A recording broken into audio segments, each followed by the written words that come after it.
Hi friends, അപ്പോൾ ഇന്നൊരു യാത്ര പോകുന്ന തിരക്കിലാണ് കേട്ടോ. വേളാങ്കണ്ണിക്കൊരു നേർച്ചയുണ്ടായിരുന്നു. അപ്പോൾ എല്ലാവരുടെ സൗകര്യമൊക്കെ നോക്കി ഇന്നാണ് ആ ദിവസം വന്നിരിക്കുന്നത്. കുഞ്ഞിന് ഞാൻ ഫോൺ ഓണാക്കി കഴിഞ്ഞ് കഴിഞ്ഞാൽ പിന്നെ ഭയങ്കര ശരിയാണ്. അപ്പോൾ ഞങ്ങൾ അങ്ങോട്ടേക്കുള്ള ഫുഡൊക്കെ ഇവിടുന്ന് ഓൾറെഡി പ്രിപ്പയർ ചെയ്തിട്ടാണ് കൊണ്ടുപോകുന്നത്. നല്ല നെയ്യുള്ള ബീഫാണ് കേട്ടോ കിട്ടിയത്. അപ്പോൾ ആ നെയ്യ് നമ്മളെടുത്ത് മാറ്റി വെച്ചിട്ടുണ്ട്. പിന്നെ ഉണക്കമീൻ വറുത്തതുണ്ട്, പിന്നെ ചിക്കൻ ഫ്രൈ ഒക്കെ ഉണ്ട്. അപ്പോൾ അവിടെ ചെന്ന് നമുക്കിത് നേരെ കറി വയ്ക്കാൻ മതി. അപ്പോൾ അത്രയും പണി എളുപ്പമായി.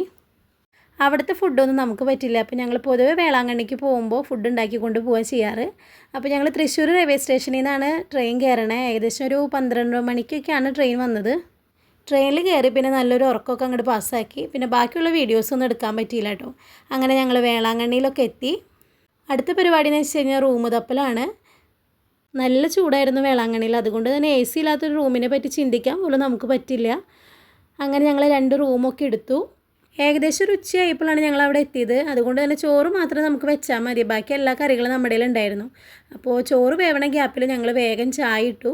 ചായക്ക് ഞങ്ങൾ വീട്ടിൽ നിന്ന് കൊണ്ടുവന്ന വട്ടയപ്പം, കായ വറുത്തത് അങ്ങനത്തെ ഐറ്റംസൊക്കെ ഉണ്ടായിരുന്നു. തൽക്കാലം ഒന്ന് വിശപ്പടക്കാൻ വേണ്ടി ചായ വെച്ച് അഡ്ജസ്റ്റ് ചെയ്തു ഞങ്ങൾ. ചായ കൂടി കഴിഞ്ഞ് ഞങ്ങൾ കുറച്ച് നേരം വിശ്രമിച്ചു. അപ്പോഴേക്കും നമ്മുടെ ഊണൊക്കെ റെഡി ആയിട്ടുണ്ടായിരുന്നു. നല്ല മോരുകറിയും ഉണക്കമീൻ വറുത്തതും നമ്മുടെ ബീഫ് ഇതേ നല്ല കപ്പയൊക്കെ വാങ്ങിച്ച് കപ്പയൊക്കെ ഇട്ട് വെച്ചിട്ടുണ്ടായിരുന്നു. അങ്ങനെ അച്ചാറൊക്കെ കൂട്ടി അടിപൊളി ഊണ് കഴിച്ചു.